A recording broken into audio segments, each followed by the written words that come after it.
Fala galera, beleza? Então pessoal, no vídeo de hoje a gente vai falar sobre sets, né? E os sets eles são aí em programação uma outra forma de armazenar dados, além das listas que a gente utiliza no Grasshopper, por exemplo. Mas os sets eles têm a diferença de que os elementos eles não se repetem no set. O que que isso quer dizer, né? Se a gente tiver, por exemplo, uma lista com 5 números 5, no set a gente vai ter aí apenas o número 5, e aí isso vale para qualquer tamanho de lista e qualquer quantidade de elementos, beleza? No Grasshopper, na prática, eles são um tipo de lista, né?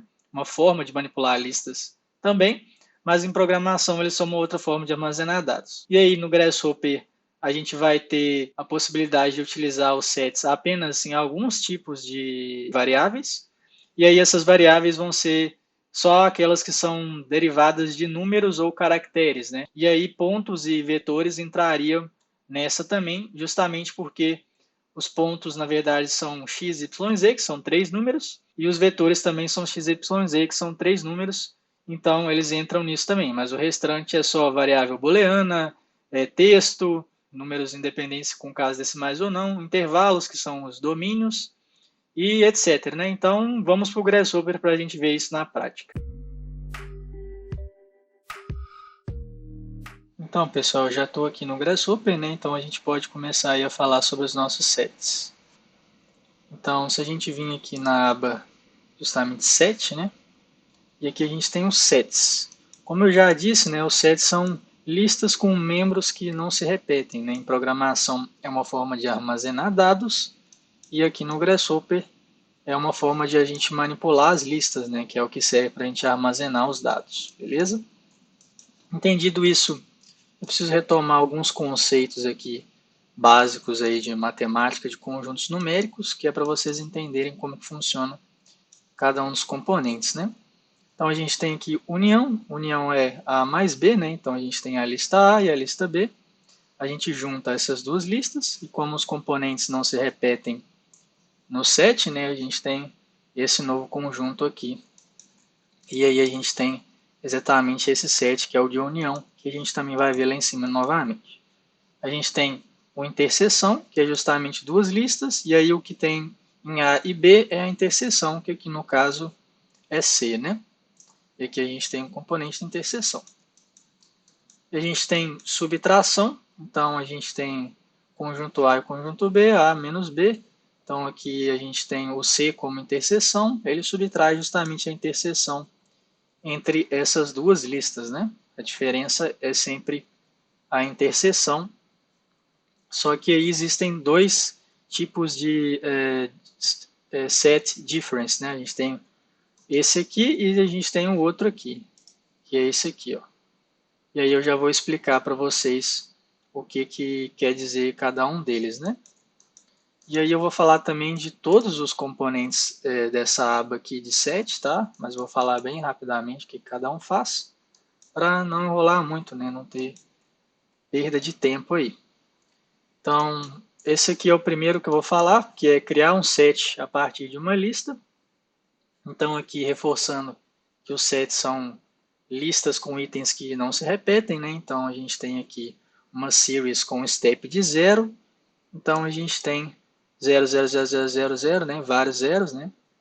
E o nosso set, que é criado a partir dessa lista, é apenas um zero, né? E aqui ele dá para a gente o nosso mapa, e esse mapa justamente corresponde ao index desse set que você consegue recuperar a lista com o list item, né? Então, se você olhar aqui, que a gente vai ter vários zeros, porque o index, né, daqui é zero para se repetir esse item, entendeu? Então ele vai repetindo esse item aqui no list item e ele forma novamente a mesma lista, tá? E isso aqui funciona, obviamente, para qualquer tipo de lista, esse aqui é só um exemplo, beleza? E aí a gente vai para a diferença entre dois sets, e aí a grande diferença desse aqui para o outro de diferença é o seguinte, né? Nesse aqui, o set A menos o set B vai ser o resultado, né? Então, o que tiver em A menos o que tiver em B vai ser o resultado. Nesse aqui, não importa a ordem. Nesse aqui, se a gente der em ordens diferentes, né? A gente tem aqui uma lista com 0 até 9 e uma lista tudo com 0. E o que eu fiz foi subtrair uma pela outra e o resultado ele me deu uma lista sem o zero, né? Porque essa lista aqui só tem zero, então ele subtraiu o zero daqui. Se eu colocar isso o oposto aqui, ó, o que vai me acontecer é que ele vai me dar uma lista com nada, justamente porque eu tenho zero aqui e eu tenho um zero aqui nessa lista. E aí ele está subtraindo esse zero, só que o zero é a única coisa dessa lista. Então ele está deletando tudo, beleza? E aí nada dessa lista aqui está vindo, nem dessa também. Mas isso é para mostrar para vocês que nesse caso a ordem importa, tá? A ordem em que você coloca os itens. Nesse caso aqui, a gente tem uma lista de 0 até 9, e aí uma outra lista só com zeros novamente, e aí o resultado vai ser sempre uma lista de 1 até 9, independente da posição que a gente colocar aqui os inputs, tá? Então é isso, que no caso é a diferença simétrica entre dois sets. E aí a gente tem a interseção, que eu expliquei novamente, né, o conceito de conjuntos. Então a gente tem aqui, igual eu mostrei lá embaixo, A, B e C, C, D e E. E aí a interseção é justamente o C. E é isso, não tem mais muita coisa a falar além disso. A união é exatamente isso também, igual lá embaixo. Então A, B e C, C, D e E. A gente vai ter uma lista A, B, C, D e E, porque os itens não se repetem, né? Então a gente tem o C aqui e aqui a gente tem um C só. Beleza? E aí agora a gente tem alguns itens que são referentes à lógica, né, dos sets, que vai ser esse aqui, que é, por exemplo, subset, né? Então ele testa se o set B está incluso no set A. Então aqui para demonstrar que essa lista é de 0 até 9, e eu testei para o valor 10, e aí ele me deu falso, porque não tem nessa lista. Se eu colocar para 9, ele vai me dar um verdadeiro. Beleza? Basicamente é isso que esse componente faz. E aí agora vou passar para multiplicação de sets, só que aqui nesse caso eu vou explicar para vocês conceitualmente o que quer dizer produto cartesiano, porque esse componente aqui eu pesquisei e ele está com um bug, tá, pessoal? Isso aqui não está funcionando da forma que deveria funcionar e provavelmente nas próximas atualizações do Grasshopper eles vão corrigir. Então ele está funcionando exatamente igual, né, um merge com os inputs grafted, né? Você pode ver que o resultado é bem parecido, né? E aí a gente pode ver que ele está só juntando essas duas listas, né? Ele está pegando esse aqui e juntando aqui. Se eu colocar ela com os mesmos números de componentes, né? Tipo A, B, 4 e 5, vocês vão ver que eles vão fazer a mesma coisa, só vai alterar quando esse aqui tiver um número diferente, né, na lista grafted. E aí se você der flatten aqui, por exemplo, com A, B e C, vou tirar aqui isso aqui que está vazio, ele vai não funcionar, porque ele precisa que as listas tenham o mesmo tamanho, né? Isso é bastante importante para ele funcionar. A única forma que ele funciona é se as listas tiverem o mesmo tamanho. Como está tudo grafted aqui, os inputs, ele aceita justamente porque ele entende cada coisa como uma lista separada, né? Então é isso que esse componente faz, mas o que ele deveria fazer é o seguinte. Se você pesquisar o que é um Cartesian Product em matemática, você vai ver que a gente tem, por exemplo, uma lista A, B e C, e uma lista D, B e E, por exemplo, tá? Aleatório, isso aqui não está seguindo ordem, não. E aí a gente vai passar a ter uma lista com componentes AD, DB, DC e depois BA, BB, BC. Então ele é um produto cartesiano, né? Porque ele justamente faz um grid de componentes, é um grid de listas, vamos dizer assim. Acho que deu para entender mais ou menos, né? Então é isso, né? É muito importante porque está bugado, então vocês não vão usar. Mas eu queria trazer aí minimamente informação para vocês. E aí a gente pode substituir um item set em uma lista. E o que por que é substituir um item set em uma lista? Porque o output final daqui, né, é uma lista, ele não é um set. Você pode ver que os itens se repetem. Então, o que eu fiz aqui? Eu criei uma lista com vários 5 duplicados, né, 5 duplicados. E aí, eu coloquei para ele substituir o 5 pelo 3. Então, ele substitui todos os itens e me dá uma lista, né? Então, isso é bastante útil para substituir itens repetidos em uma lista. Então, se você tem itens repetidos, você pode substituir eles aí na lista, beleza? E aí, falando sobre itens repetidos, a gente tem o deletar itens consecutivos. E aí, consecutivos é muito importante, porque os itens precisam estar um atrás do outro para serem deletados, ok? Então, se eu tenho aqui 2, 2, 2, 3, 3, 3, 3 e o 2 aqui no final, o que ele vai me dar é um set com 2, 3, 2, justamente porque esse 2 aqui está longe desse grupo de 2 aqui. E aqui a gente tem um wrap, né, que eu falei na minha aula sobre manipulação de listas, eu vou deixar o link aí para vocês verem novamente. E aí o wrap justamente ele emenda o início e o final da lista se tiver um true, né? Então se a gente der um true aqui, o que ele vai fazer é justamente deletar esse 2 do final da lista aqui também, porque ele está considerando agora esse emendado aqui. Então ele entende que os itens são consecutivos.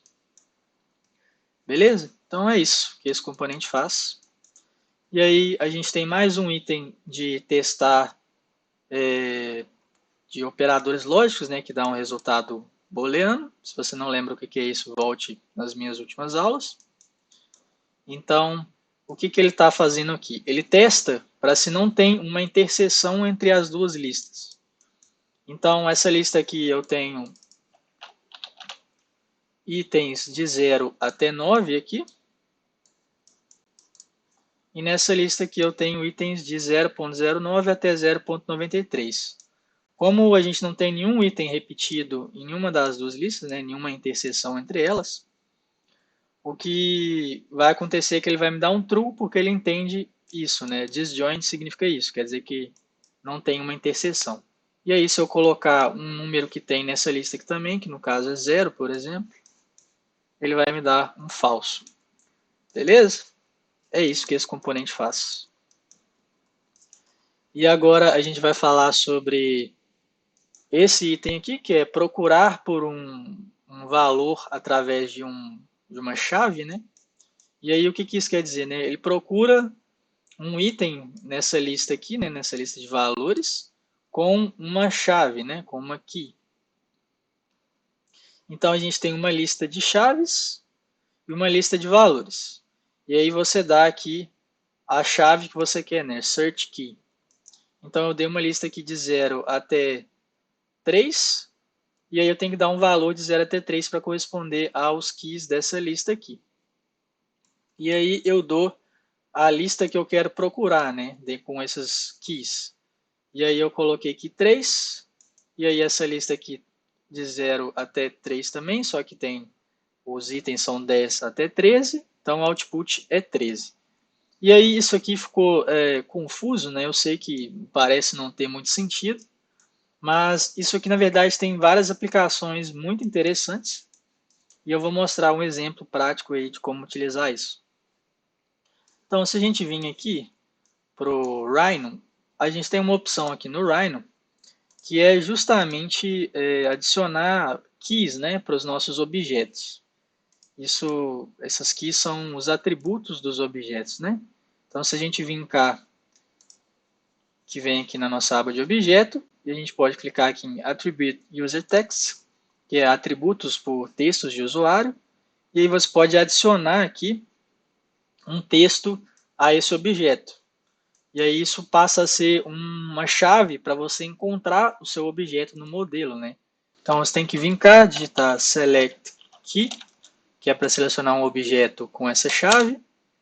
E aí você tem que dar o seu key que você deu para o seu objeto. Então você dá aí caixa e ele vai selecionar o objeto, que no caso aqui tem o atributo caixa, que é o texto.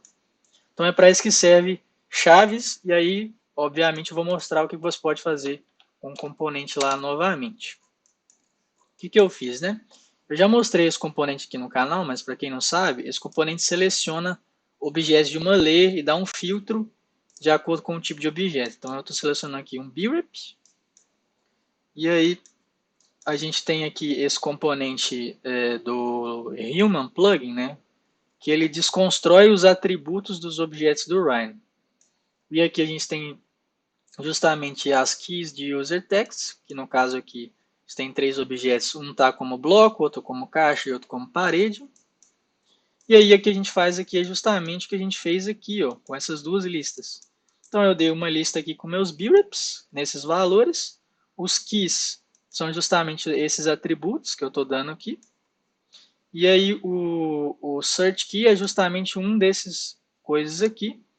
E aí o que vai acontecer é que eu vou selecionar um desses objetos de acordo com um atributo, né? Então se eu digitar aqui bloco, ele vai selecionar o objeto que tem o atributo bloco. E aí isso é bem interessante, né? Você consegue adicionar atributos diversos aí para suas geometrias. E aí isso vai facilitar você organizar seu modelo, né? Colocar uma hierarquia, estabelecer formas de organização aí no seu modelo. Beleza? É isso que esse componente aqui faz, basicamente.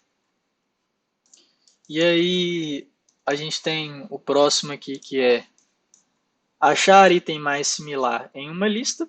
E aí o mais similar é importante porque ele vai pesquisar justamente o item que for mais próximo, independente de qual seja, beleza? E aí a gente tem aqui a nossa series, de 1 até 50, né? Tá indo, provavelmente. É isso, 1 até 50. E aí o valor, para a gente achar o mais próximo, é esse aqui, que é um 4.